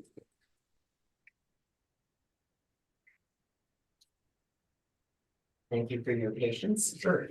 Madam Assessor, I'll turn it over to you with your presentation, please. Okay, thank you, Madam Chair. Subject property is 26 Southampton Place. It is a roll number 09002506,000. It is in the Kildare Redonda neighborhood. It is a two-story single dwelling built in 1965. It is 1,344 square feet. It has a full basement with partial basement finish, one full bath, one half bath. It has central air conditioning. It has an attached multiple garage, which is 684 square feet. So it's a large attached garage, and it has an in-ground pool. The lot size is 6,522 square feet. Comparable 1 is 75 Alex Taylor Drive. Comparable 2 is 511 Kildare Avenue West. Comparable 3 is 120 Alex Taylor Drive. And comparable 4 is 15 Colrose Bay. They are in similar neighborhoods in the same market region. All the comparables are two-story single dwellings built between 1960 to 1986. The square footage of the comparables ranges from 1,1211 square feet to 1,350 square feet. All comparables have basement finish. Comparable 1 and 2 has one full bathroom and one half bath. Comparable 3 and 4 have one full bath and two half baths and a shower. All comparables have central air conditioning. Comparable 1 and 4 have a fireplace. Comparable 3 has an attached single garage. Comparable 4 has an attached multiple garage. And comparable 1 and 2 have a detached multiple garage. The lot sizes of the comparables range from 5,013 square feet to 6,587 square feet. Comparable 1 has bus route, internal corner, light traffic, land influences. Comparable 2 has bus route and medium traffic. Comparable 3 has bus route, bus stop, light traffic, and park. The sales prices of the comparables range from $377,000 to $391,000. The time adjusted sales prices of the comparables range from $362,000 to $418,000. The time adjusted sales price per square foot is $268 to $325. Page 2 has the maps. Page 3 does have some pictures of the exterior of the property and the aerial view that shows the pool in the backyard. The property is well taken care of, well maintained. And then attached to that, we did ask the homeowner to complete a residential request for information. So that's included at the back. From that, it can be included now that they do have one fireplace. And that is my submission. Thank you. Thank you. Mr. Applicant, do you have questions of the assessor? Not like in terms of an opening statement. Or just if I you know, have I- questions for Oh, okay. what she just presented? Okay, my hearing's not the greatest. I That's didn't quite hear what you said about the fireplace, Madam Assessor. Oh, if you look at the comparable sheet there, we just had you as 0 fireplaces. Right, And okay. then from you doing that, filling out that request for information, you do have Right. an electric fireplace. Sorry? You do have a fireplace? No. There Well, once upon, so let me see here. Is that what it says on there? an electric fireplace, you had Oh, checked. electric, yeah. Yeah. I Okay. thought you meant like gas.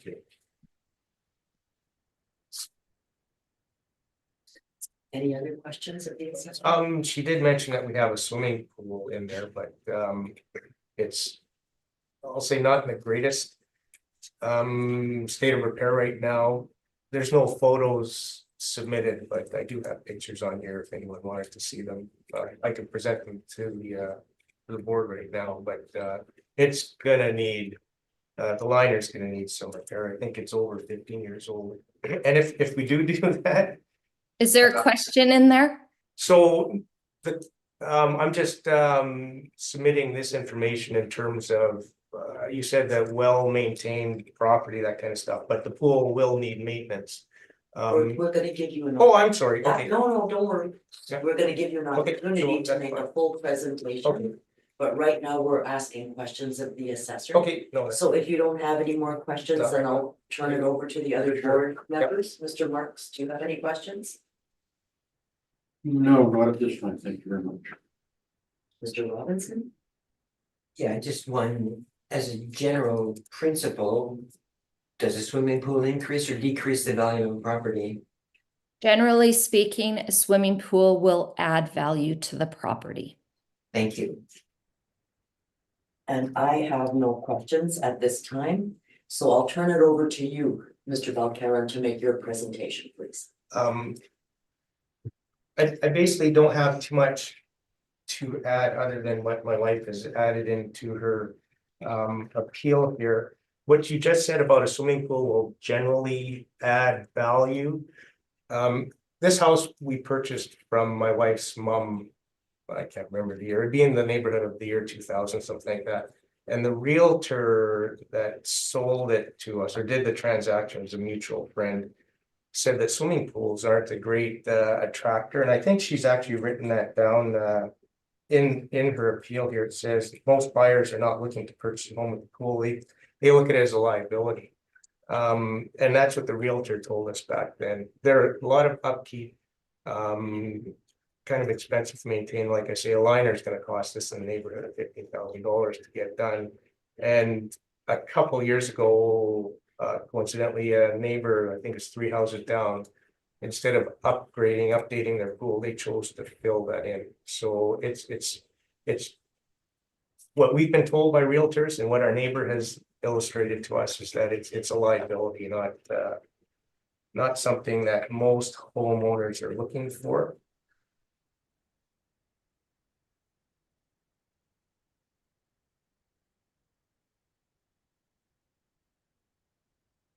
Is there any other information you would like to submit or go over in terms of Okay, sure.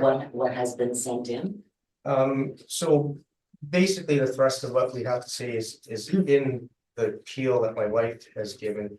She's I'll say basically saying that with the comparables submitted, that the average increase, the median is around 13%, and ours is high side, somewhere around 21%.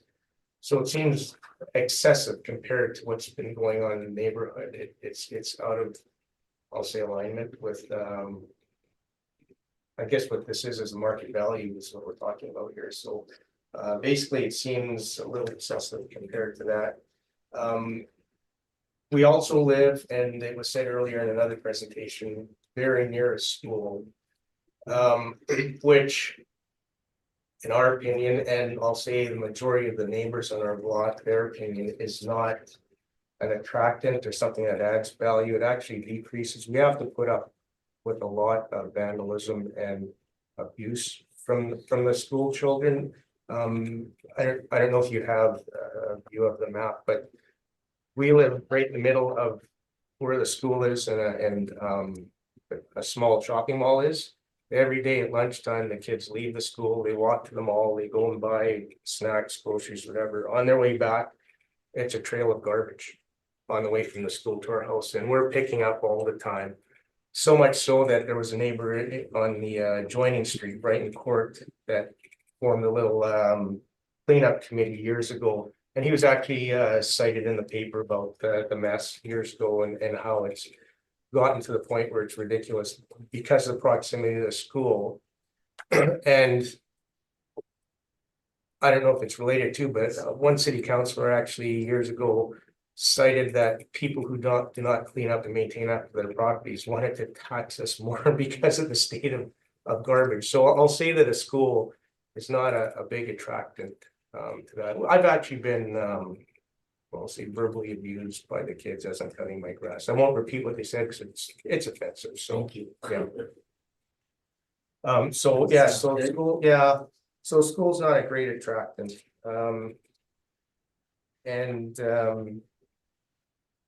Basically, if you were to ask, I'll kind of get in front of the question. We were looking for an assessed value of somewhere around 375,000, which would put us sort of in line with the 13% point increase, which would be fair. If the rest of the area is being increased to that extent, then I would think that would be fair. In terms of the letter that you've submitted, just to maybe add on to your presentation a bit. It says out of 212 properties sold in your neighborhood, Okay, according to the sales books, yeah. only 7 have sold for more than $400,000. Can you tell me more about the sales information you used here? Unfortunately, I can't. My wife compiled this, did this report. Fortunately, that's why I was back and forth a few times. She was going to be here, but couldn't make it. So. Oh, okay. I'm sorry she couldn't make it. Yeah. Also, I thought I read in here somewhere, am I missing this? That you had requested $331,000? No, am I missing it? No. No. No, he increased to the 303, and that was the guy in the last assessment. Oh, I'm sorry. Yeah. I'm sorry. Okay, She's handwritten here on what I'm supposed to present with today. She's looking for 375,000. all right, thank you Which for would that. put it in line with 13%. Thank you for that clarification. Madam Assessor, do you have any questions of the applicant? Yes, I do. You were talking there about the pool and a realtor. How long ago was that? Have you So- talked to a realtor recently and got an estimate of value? No, I think maybe my wife wrote down in here somewhere that she said we haven't consulted a realtor because we're not looking to sell. This was her mom was an original owner of the house. So when her mom and dad sold the house, my wife bought it and it's a family house. Her parents put the pool in 76 and we're not looking. So the time that we did speak to a realtor was when we bought the house. And when did you purchase the house? I don't quote me on it, but it'd be somewhere in the neighborhood of 2000, somewhere around then. Okay, if you were to talk to a realtor today, ever since COVID, pools are very desirable.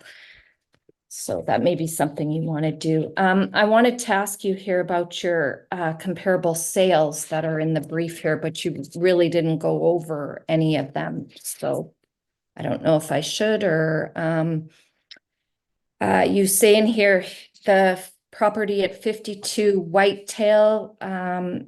Whitehall. Yeah, Whitehall, sorry, is the exact same house. It does not have a pool. I do have, and then you do mention here 94 Whitehall Boulevard, which actually is a bungalow, so it's not a two-story. It's not really comparable to yours. Those two houses have much smaller garages. You're aware of that? Right. Yeah. Okay. I will say this, part of what my wife compiled in here. When she's first, I guess when the province opened up the, I don't want to say the appeals process, but the, property assessment, which sat stale for over 25 years. City of Winnipeg published a whole bunch of information, and that's sort of, we don't go back on an annual or biannual basis and look to see what's current. So when the City of Winnipeg published, I'll say a template or comparables for us to do our first appeal, they were taking properties from all over the city, things that weren't even, like ours is a 2-story, they were taking bungalows, 2 stories, larger, smaller, different neighborhoods like River Heights compared to Transcona. And we asked, like much what you're asking now, how are they doing that? But that's why she's done the list. She doesn't go in every 2 years to check to see what the standard is. So that might be your question. Yeah, I've worked for the assessment department for over 20 years, and Sure. we never compare bungalows with 2 stories. We don't compare River Heights to Transcona.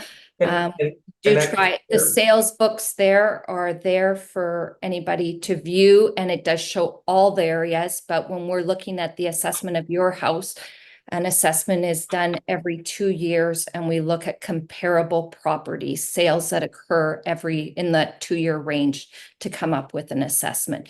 So we would not compare Transcona to River Heights or a bungalow with a 2-story. Okay, I guess that's fair, but I'm just saying when it first started, that's when As I would tend to disagree with you on that. I've been with the department for over 20 years, and we have not done that since I've been here.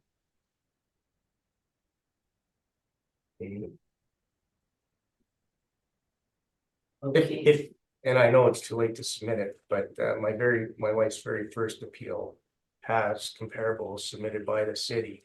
Like I said, when the province of Manitoba opened up reassessment because it was stale for more than 25 years, so but that's not here for evidence, so. Yeah, and each assessment cycle is done separately. So for this assessment cycle, we are looking at sales from April 2021 to April 1st, 2023. So the comparables here support the value. Madam Assessor, do you have any other questions? No, thank you. Mr. Robinson, do you have any questions? I do not. Mr. Marks? Yes, what year was the garage constructed? It'd be in the neighborhood of 2002, 2000, something like that. Okay, and what size garage is that? Whatever Ms. Kapley said, she said 600 and something square feet. Okay. No further questions, thank you. Hey, I'm just wondering, you said that your pool was originally put in 1976. Right. And you said that it probably needs some. Or we'll need a light. Okay. Yeah. Have you got any kind of estimate as to how much? I have liner not, might cost? but I know what neighbors in the neighborhood have. They've spent well over $15,000. Yeah. Or so. And that's why, like I say, another neighbor decided opted to fill in their pool, so it's just almost cost prohibitive. If I can interject there, you have no estimates though for a pool liner, is that correct?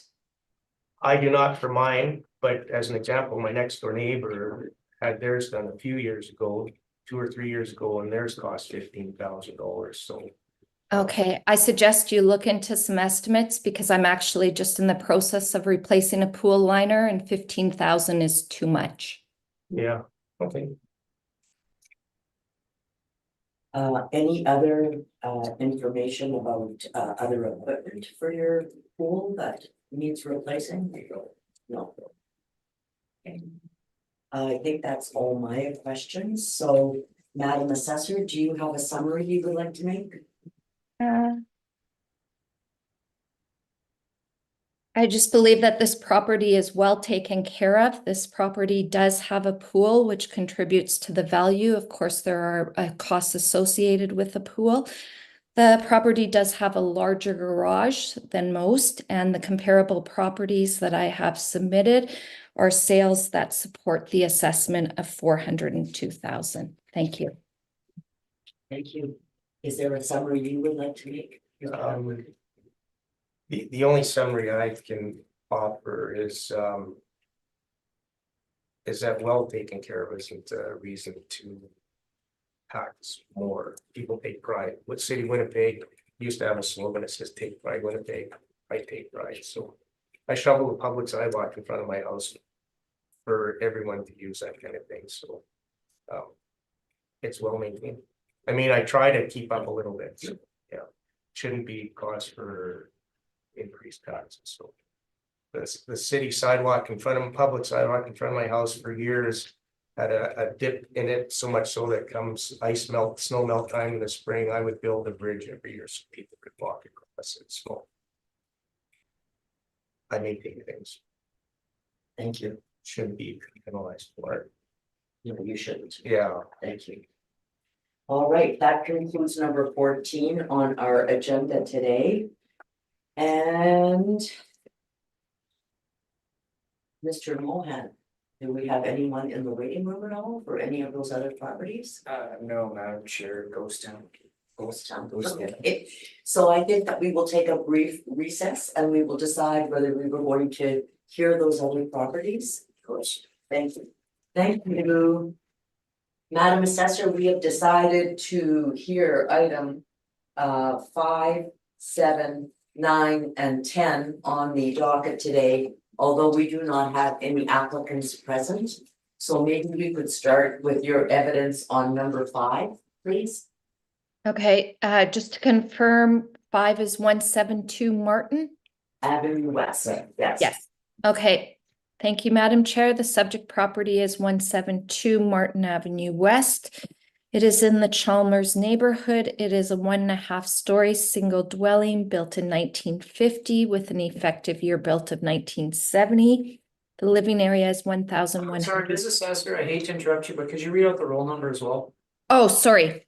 1408-034-6000. Thank you. 1,194 square feet. It is a full basement with basement finish, 2 full bathrooms. It has central air and a detached single garage. It has an assessed lot size of 4,355 square feet with the land influence of community recreation building. The comparables 1 to 4 are in the same neighborhood, Chalmers. They are all 1.5 stories, built between 1914 to 1954. The effective ages are 1968 to 1979. They are of similar square footage with full basements. They have similar bathrooms, central air conditioning. Comparable 2, 3, and 4 have a single detached garage, same as the subject. The lot sizes range from 3,001 square feet to 4,795 square feet. The sales prices are $268,000 to $360,000. The time adjusted sales price is $262,000 to $324,000. The time adjusted sales price per square foot is $235 to $353. As you can see, there was a sale that occurred in April 2021. I did reach out to the homeowner both by telephone and email, and I never had any response. Thank you. Mr. Robinson, any questions? That April 20th, 2021 sale, $278,325. Was that in that curve after COVID where the prices were going up? Yes, the time adjusted sales price on that would be $286,000. Now, since that purchase, it does show in our notes that there was some electrical upgrades. So as I said, I tried to reach out to the homeowner both by email and telephone to find out about the property without success. Okay, thank you. Mr. Marks, any questions? No question, thank you. And I have no questions, so That concludes number 5, and we will move on to number 9, which is 601 Castle Avenue.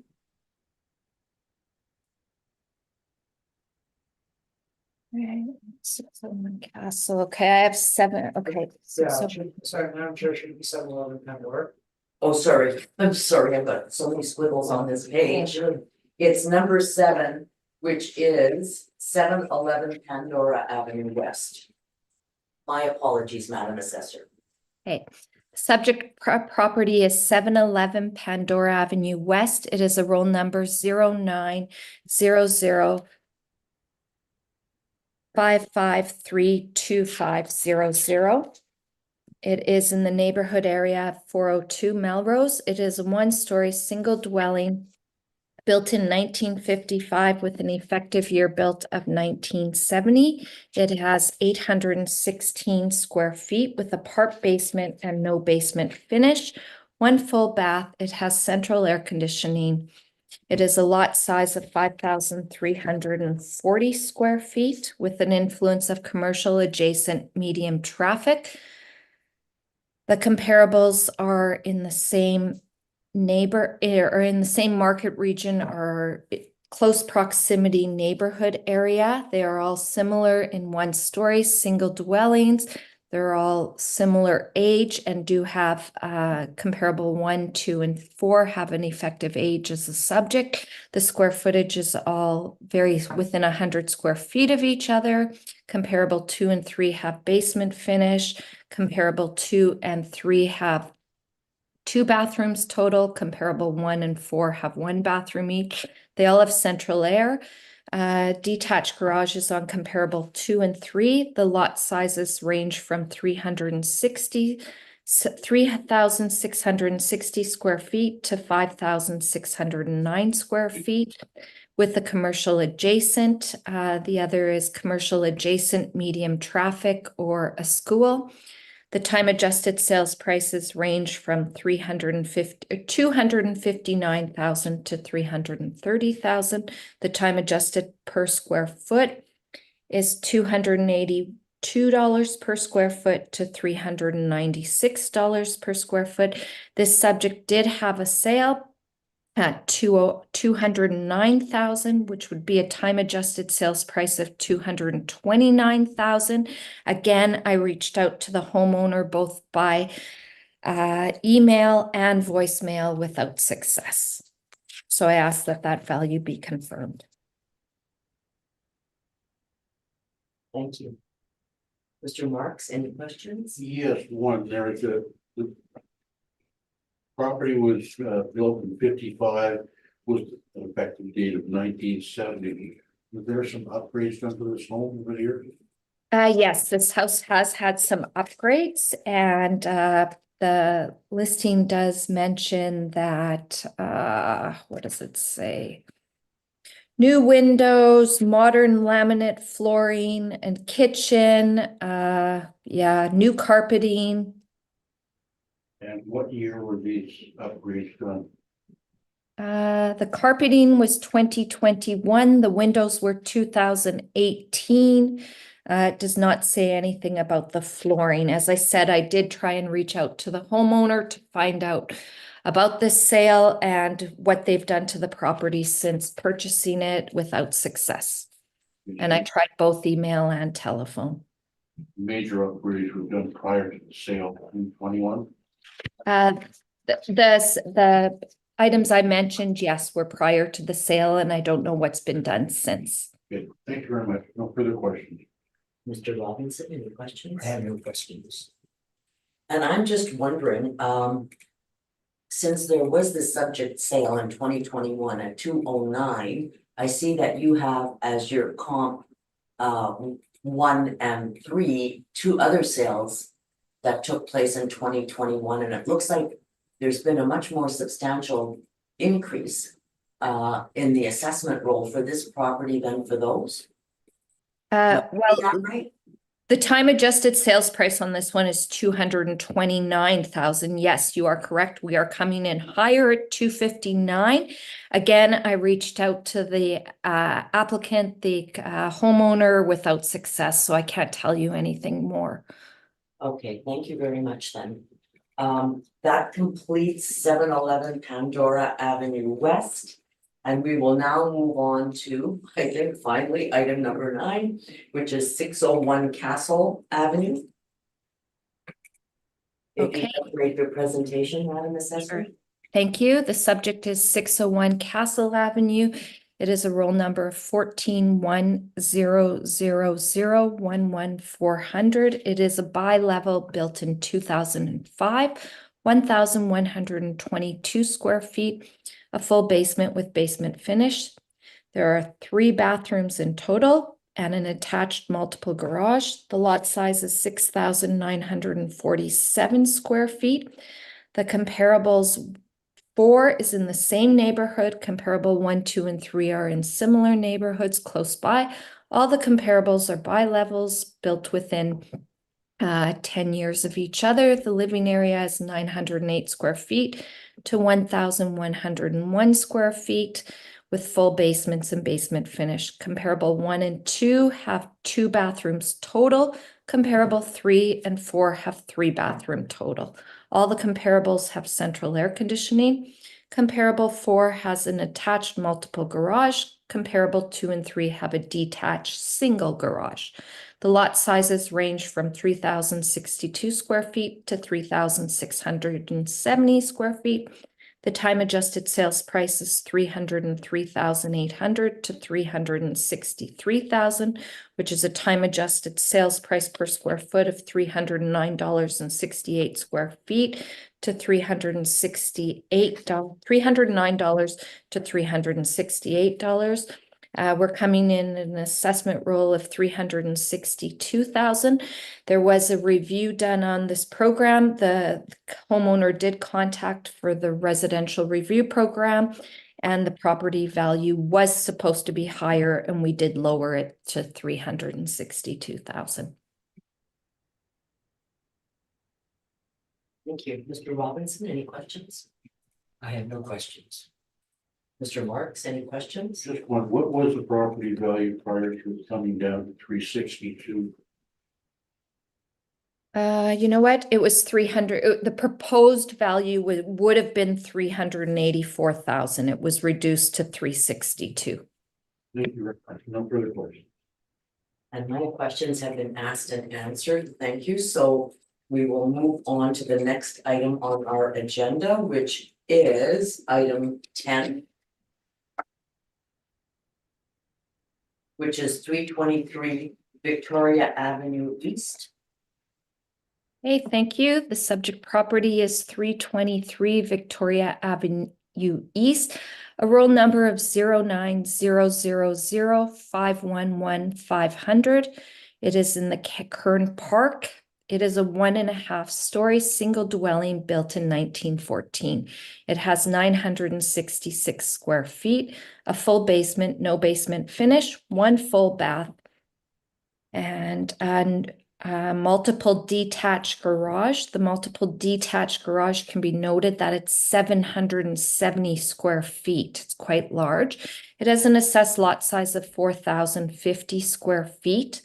The comparable 1 is in the same neighborhood and comparable 2, 3, and 4 are in adjacent neighborhoods. All comparables are 1.5-story single dwellings built between 1912 to 1922.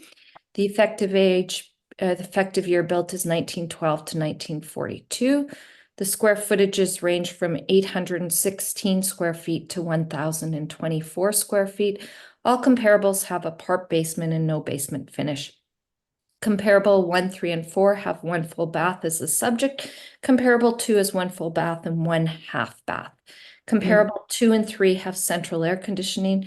Comparable 2, 3, and 4 have a detached multiple or detached single garage.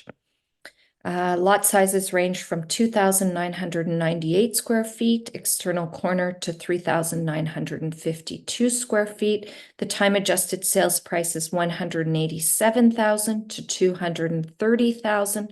The time adjusted sales price per square foot is $194 to $265. I will let it be known that I did have contact with this homeowner. The homeowner was actually very cooperative. We did do an inspection of this house, and I did speak to her afterwards, and I told her that I couldn't reduce the value anymore, that the 220 was certainly fair. It was supported by the sales.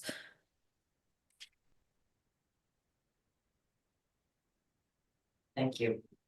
Mr. Robinson, any questions? Was she happy about that? She actually said she was going to review it, so I'm surprised I never heard back from her that she didn't withdraw it. Okay, thank you.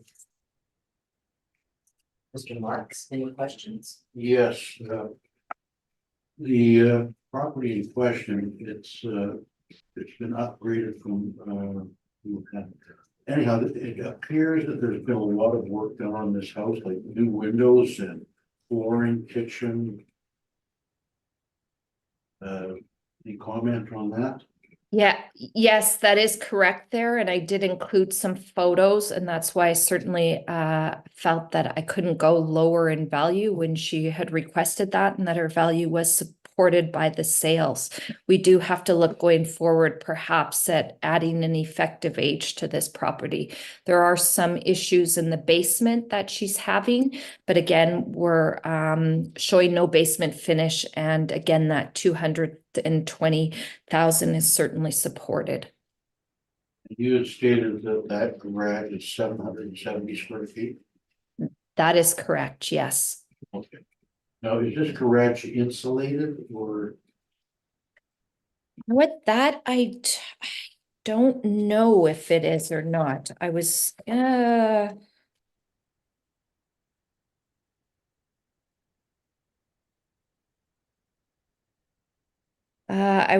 she showed me the garage, and I'm going to say it was not insulated, Okay. but I'm not positive on that. No further questions, thank you. Oh, one other question, was there electrical upgrades as well to this property? Sorry, I didn't get that. Was there electrical upgrades done to the property? That I don't know. Being a 1912 vintage, I would expect there would. Yeah, I have nothing in my notes on that, and I probably did take a picture of the panel, but I don't have it here in my submission, and I can't recall. Okay. But you are right, there was upgrades to the property. Perfect. No further questions. Thank you very much. Thank you. And I just have one question, and that is, how are the effective year built categories upgraded on your comparable sales reports or on your information that is used by the assessors? It depends upon what's been upgraded in the property, like if it's the kitchen, the bathroom, the flooring, the windows, the furnace, the electrical, all of that can come into play. And then we look at comparable sales to figure out what we can do as effective age built. We also have a calculator on our computer that we can punch in different numbers, and it'll spit out an effective year built or an approximate within a range of an effective year built. I noticed that with your comp 3 and comp 4, the effective year built is 20 years younger than the actual year built. So there must have been substantial renovations that took place in those two comps. The effective year built is 20 years newer than the original year built. I did look at 315 Yale. There was some upgrades, not extensive upgrades. Again, we based on what the house is built, the year the house is built, it can also affect the effective age. Like if it's built in 1920s, if you upgraded the effective age 50 years, that would probably have lots and lots of upgrades. That house probably would have been gutted or redone quite a bit more. In this case, this property has some upgrades, not a lot. I didn't know which ones were there. Okay, thank you very much. Oh, Mr. Marks, one further question. Regarding the effective age, I guess this will be looked at in future as far as what the effective age actually is. Yes, it would be re-examined or re-looked at for the next reassessment, yes. see if there's any plumbing or electrical upgrades at the same time.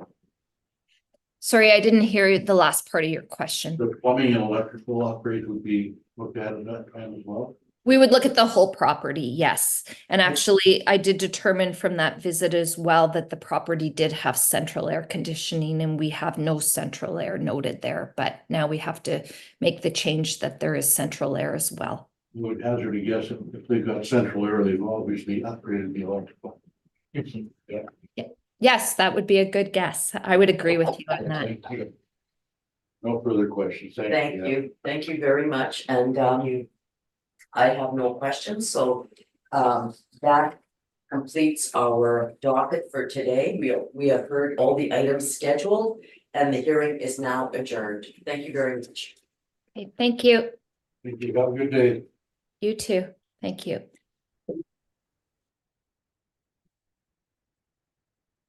I never really see that clock, is it 11:30? It is 11:30. They need to go? No, I do that. I don't need to go in. I really don't wanna do that.